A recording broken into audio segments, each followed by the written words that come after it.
पितरों की आत्मा की शांति के लिए 15 दिनों तक चलने वाले कार्यकाल को पितृपक्ष कहा जाता है। माना जाता है कि इन दिनों पितरों के लिए तर्पण व श्राद्ध क्रिया करने से पूर्वज प्रसन्न होते हैं और उनका आशीर्वाद मिलता है। दोस्तों, अगर हमारे पितृ हमसे नाराज हो तो उसका असर हमारे जीवन पर पड़ता है। पितृदोष लगा हुआ हो तो बहुत कोशिशों और मेहनत करने के बाद भी सही फल नहीं मिलता। ऐसे में व्यक्ति हमेशा तनाव में रहता है, वह आगे नहीं बढ़ पाता है और कई परेशानियां उसको निरंतर घेरे रहती हैं।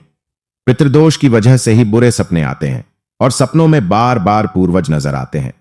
पितृदोष की वजह से कई बार लोगों को संतान की समस्या का सामना भी करना पड़ता है।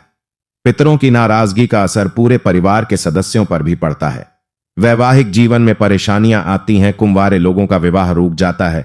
इतना ही नहीं, अगर पितर नाराज हैं तो कैसी भी पूजा करो उसका शुभ फल नहीं मिल पाता है। अगर आप आर्थिक समस्या से परेशान हैं तो इस सर्वपितृ अमावस्या के दिन पितरों को खीर का भोग लगाएं। उन्हें दूध और चावल से बना खीर और पूरी अर्पित करें। यदि भोजन चांदी के बर्तन में परोसा जाए तो ज्यादा शुभ होगा। पितरों को खीर पूरी चढ़ाने के बाद 21 कन्याओं और 7 बालकों को खीर पूरी खिलाएं।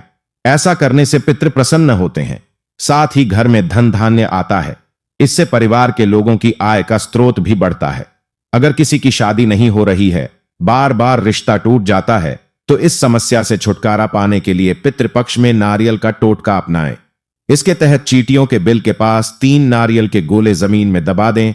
इससे परेशानी दूर हो जाएगी। अगर आपका कोई काम नहीं बन रहा है या कोई मनोकामना अधूरी है तो आप पितृपक्ष पर इसके लिए उपाय कर सकते हैं। इसके तहत आपको 1.25 पाव कच्चा दूध लेकर नियम पीपल और बरगद की त्रिवेणी में अर्पित करना होगा। दूध चढ़ाने के बाद वृक्ष की 7 बार परिक्रमा करनी होगी।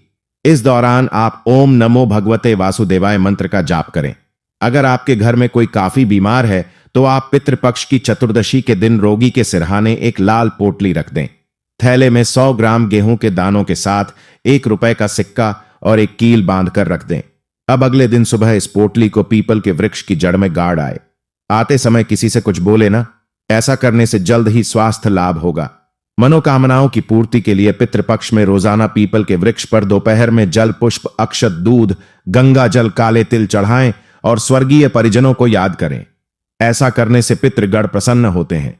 अगर किसी की कुंडली में पितृदोष है तो पितृपक्ष के सोमवार को प्रातः काल में स्नान कर नंगे पैर शिव मंदिर में जाएं। अब शिवलिंग पर आर्क के 21 पुष्प, कच्ची लस्सी और बेलपत्र चढ़ाएं। इससे दोष दूर हो जाएगा। अगर निरंतर आपके काम बिगड़ रहे हैं और लाख कोशिशों के बावजूद कामयाबी नहीं मिल रही है तो पीपल तथा बरगद के पेड़ लगाएं। साथ ही विष्णु भगवान के मंत्र का जाप करें। ऐसा करने से कार्यों में फंसाव दूर हो जाएंगे।